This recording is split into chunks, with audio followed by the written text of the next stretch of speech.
अगर मनुष्य के जामे में आकर हम इस संसार में सुख और शांति प्राप्त नहीं कर सकते, तो फिर और किस जामे में जाकर प्राप्त कर सकेंगे। राधा स्वामी जी महात्मा उपदेश देते हैं कि इस दुनिया में कभी किसी को हमेशा के लिए सुख और शांति नहीं मिल सकती, क्योंकि यह दुनिया सुख और दुख का ही तो घर है, पुण्य और पाप की नगरी है। हम अपने पुण्य और पापों के कारण यहाँ आकर सुख और दुख भुगत रहे हैं। अच्छी तरह दुनिया में खोज करके देख लो, कोई शख्स ऐसा नहीं मिलेगा जिसे इस शरीर में बैठकर सुख ही सुख मिलते हो, कभी दुखों का सामना ना करना पड़ा हो, या किसी को दुख ही दुख मिलते हो, कभी सुख की सांस तक ना आई हो।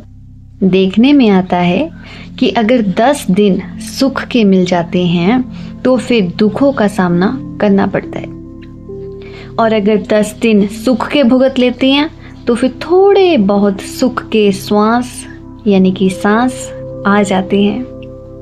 जितने भी दुख हमें भुगतने पड़ते हैं, ये हमारे पिछले जन्मों के किए हुए पापों का नतीजा है, और जो भी सुख की सांसें आ रही हैं वे हमारे पिछले जन्मों के पुण्यों के कारण हैं। जब पुण्य और पाप इकट्ठा होते हैं तब हमें इंसान का जामा मिलता है, जिसमें बैठकर हम उन पुण्यों और पापों का हिसाब दे रहे हैं।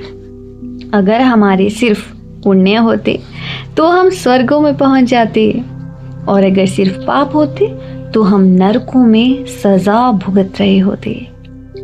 किसी के ज्यादा पुण्य और थोड़े पाप हैं तो वो ज्यादा सुखी और कम दुखी नजर आता है।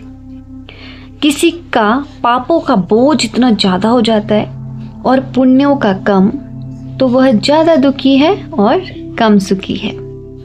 यही कारण है कि इस दुनिया में अमीरी, गरीबी, बीमारी, तंदुरुस्ती और ऊंच नीच दिखाई देती है, क्योंकि हर जीव यहाँ अपने पिछले जन्मों के कर्मों के कारण है। इस जन्म में तो हर कोई प्रारब्ध के मीठे या कड़वे फल ही खा रहा है। यह दुनिया आज तक ना कभी सुखों की नगरी बनी है और ना ही कभी बन सकती है। जब हम इतिहास पढ़ते हैं तो पता चलता है कि दुनिया में लड़ाई झगड़े, सुख दुख, अमीरी गरीबी हमेशा से चली आ रही है। हर कौम, मजहब, मुल्क और वक्त के अंदर उच्च कोटि के महात्मा और बड़े बड़े दानी और परोपकारी आए हैं, फिर भी इसकी हालत पहले से कोई बेहतर नहीं हुई है और ना ही कभी हो सकती है।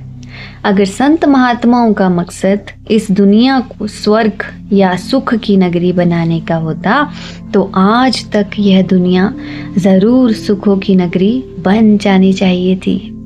बल्कि वे तो हमें ऐसा साधन और तरीका बताते हैं जिस पर चलकर हम हमेशा के लिए इस देह के बंधनों से मुक्त हो जाएं और फिर इस दुनिया में ही ना आएं। दुनिया के कांटे इकट्ठे करने में आज तक किसी ने सफलता प्राप्त नहीं की और ना ही कोई कर सकता है। लेकिन अगर हम अपने पैरों में मजबूत जूते पहन लें तो वे कांटे अपना असर नहीं करते। दुनिया की समस्याएं ना आज तक किसी ने हल की है, ना कोई हमेशा के लिए हल कर ही सकता है। लेकिन महात्माओं के उपदेश पर चलकर हम अपने ख्याल को इतना ऊंचा ले जा सकते हैं कि दुनिया के सुख दुख की समस्याएं हम पर असर ही नहीं कर सकती। ईसा मसीह ने बाइबल में जिक्र किया है, यह मत समझो कि मैं धरती पर मेल कराने आया हूँ। मेल कराने के लिए नहीं बल्कि तलवार चलाने आया हूँ, क्योंकि मैं तो आया हूँ कि बेटे को उसके पिता से और बेटी को उसकी माँ से और बहू को उसकी सास से अलग कर दूँ। यानी मैं इस दुनिया को सुख और शांति की नगरी बनाने नहीं आया, बल्कि जीवों को यहाँ से आजाद करने आया हूँ। माँ बाप, बेटे बेटियों वगैरह के आसपास के मोह के बंधनों को काटने आया हूँ। एक दूसरे के लगाव, मोह या प्यार की जंजीरों को तोड़कर उनको आज़ाद करने आया हूँ। निसंदेह संसार में परोपकारियों और समाज सुधारकों की कोई कमी नहीं है। यहाँ अनेक दयालु और नेक पुरुष हुए हैं, लेकिन जो उपकार संत महात्माओं का इस दुनिया पर है वह किसी और का हो ही नहीं सकता। राधा स्वामी जी।